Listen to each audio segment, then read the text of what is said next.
Strength training ಅಂದರೆ ಏನು? Strength training ಅಂದರೆ ನನ್ನ ಲ್ಯಾಂಗ್ವೇಜಲ್ಲಿ ಹೇಳಬೇಕಂದ್ರೆ ಮಸಲ್ಗೆ ಟಾರ್ಚರ್ ಕೊಡೋದು. ನಿಮ್ಮ ಮಸಲ್ಸ್ಗೆ ಯಾವಾಗ ನೀವು ಒತ್ತಡ ಕೊಟ್ಟು ಎಕ್ಸಸೈಸ್ ಮಾಡ್ತೀರಲ್ಲ, ಸೊ ಆವಾಗ ನಿಮ್ಮ ಬಾಡಿ ಸ್ಟ್ರಾಂಗರ್ ಮತ್ತು ಫರ್ಮ್ ಮತ್ತು ಟೋನ್ಡಾಗಿ ಕಾಣುತ್ತೆ, ಸ್ವಲ್ಪ ಸಣ್ಣ ಕಾಣ್ತೀರಾ.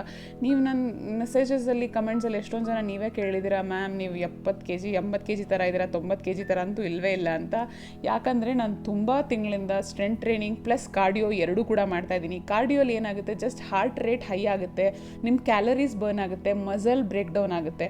ಬಟ್ ನೀವು ಯಾವಾಗ ಸ್ಟ್ರೆಂತ್ ಟ್ರೈನಿಂಗ್ ಮಾಡ್ತೀರಲ್ಲ, ಆವಾಗ ನಿಮ್ಮ ಮಸಲ್ ಸ್ಟ್ರಾಂಗ್ ಆಗಿ ಫರ್ಮ್ ಆಗುತ್ತೆ. ಬಿಕಾಸ್ ಆಮೇಲೆ ಇನ್ನೊಂದೇನೆಂದರೆ ನಿಮಗೆ ಮಸಲ್ ಬಿಲ್ಡ್ ಮಾಡೋಕ್ಕೆ ಕೂಡ ಇದು ಹೆಲ್ಪ್ ಮಾಡುತ್ತೆ.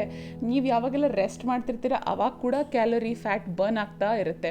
30 ವರ್ಷ ಆದಮೇಲೆ ದಯವಿಟ್ಟು ಸ್ಟ್ರೆಂತ್ ಟ್ರೈನಿಂಗ್ ಮೇಲೆ ಫೋಕಸ್ ಮಾಡಿ. ಎಲ್ಲ ಮಹಿಳೆಯರು ಕೂಡ, ಇದು PCOD ಅವರು ಕೂಡ ತುಂಬ ಇಂಪಾರ್ಟೆಂಟ್ ಇದೆ. ನಾನು ಕೂಡ ಮುಂಚೆ ಜಸ್ಟ್ ಕಾರ್ಡಿಯೋ ಮಾಡಿ ಜುಂಬಾ ಏರೋಬಿಕ್ಸ್ ಅಷ್ಟರಲ್ಲೇ ಇದ್ದೆ. ಬಟ್ ಇವಾಗ 6-7 ಮಂತ್ಸಿಂದ ನಾನು ಕೂಡ ಕಾರ್ಡಿಯೋ ಪ್ಲಸ್ ಸ್ಟ್ರೆಂತ್ ಟ್ರೈನಿಂಗ್ ಎರಡೂ ಮಾಡ್ತಾ ಇದ್ದೀನಿ.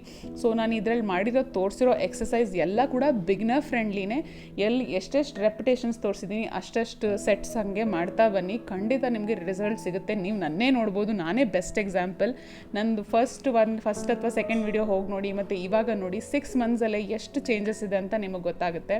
ಆ್ಯಂಡ್ ಇನ್ನೊಂದೇನೆಂದರೆ, ನಿಮಗೆ ಮನೇಲಿ ಡಂಬಲ್ಸ್ ಇಲ್ಲ ಅಂತಂದರೆ ಬಾಟಲ್ಸ್ ಯೂಸ್ ಮಾಡಿ, ವಾಟರ್ ಬಾಟಲ್ಸ್ ಯೂಸ್ ಮಾಡಿ. ಅಟ್ಲೀಸ್ಟ್ ನಿಮಗೆ 1 ಲೀಟ್ರ್ ವಾಟರ್ ಬಾಟಲ್ಗೆ ನೀರು ತುಂಬಿಕೊಂಡು ಅಥವಾ 1.5 ಲೀಟ್ರ್ ವಾಟರ್ ಬಾಟಲ್ಗೆ ನೀರು ತುಂಬಿಕೊಂಡು ಅದನ್ನು ಕೂಡ ಯೂಸ್ ಮಾಡ್ಬೋದು. ನಿಮಗೆ ಇನ್ ಕೇಸ್ ಅದು ಮಾಡೋಕ್ಕೆ ಇಷ್ಟ ಇಲ್ಲ, ನನಗೆ ವೇಟ್ಸ್ ಎತ್ತಕ್ಕೆ ಇಷ್ಟ ಇಲ್ಲ ಅಂತಂದರೆ ಏನು ಮಾಡಿ, ನಿಮ್ಮ ಮಕ್ಕಳು ಸ್ಕೂಲ್ ಬ್ಯಾಗ್ ಇರುತ್ತೆ, ನಂಗೆ ಗೊತ್ತು ಎಲ್ಲರ ಮನೇಲೂ ಇರುತ್ತೆ ಅಂತ. ಸೊ ಆ ಸ್ಕೂಲ್ ಬ್ಯಾಗಿಗೆ ಒಂದಷ್ಟು ಹಳೆ ಬುಕ್ ಹಾಕಿ ಅದನ್ನೇ ಇಟ್ಕೊಂಡು ಈ ಎಕ್ಸಸೈಸಸ್ ಎಲ್ಲ ಮಾಡಿ. ಆ್ಯಂಡ್ ಈ ಮಿಸ್ಟೇಕ್ ಮಾಡಬೇಡಿ, ಮತ್ತು ತುಂಬ ಇಂಜುರಿ ಆಗುತ್ತೆ. ಸೊ ಪ್ರಾಪರ್ ಪೋಸ್ಚರಿಂದ ಮಾಡಿ, ಇದೆಲ್ಲ ವರ್ಕೌಟ್ ಮಾಡಿ. ಸ್ಟ್ರೆಂತ್ ಟ್ರೈನಿಂಗ್ 30 to 45 ಮಿನಿಟ್ಸ್ ಮಾಡಲೇಬೇಕು ನೀವು. ಆ್ಯಂಡ್ ಇದ್ರ ಜೊತೆ ವಾಕಿಂಗ್ ಆ್ಯಂಡ್ ಹೆಲ್ದಿ ಈಟಿಂಗಿಂದ ಖಂಡಿತ ನಾವು ಫ್ಯಾಟ್ ಲಾಸ್ ವೇಟ್ ಲಾಸ್ ಮಾಡ್ಬೋದು. ಬಾಯ್.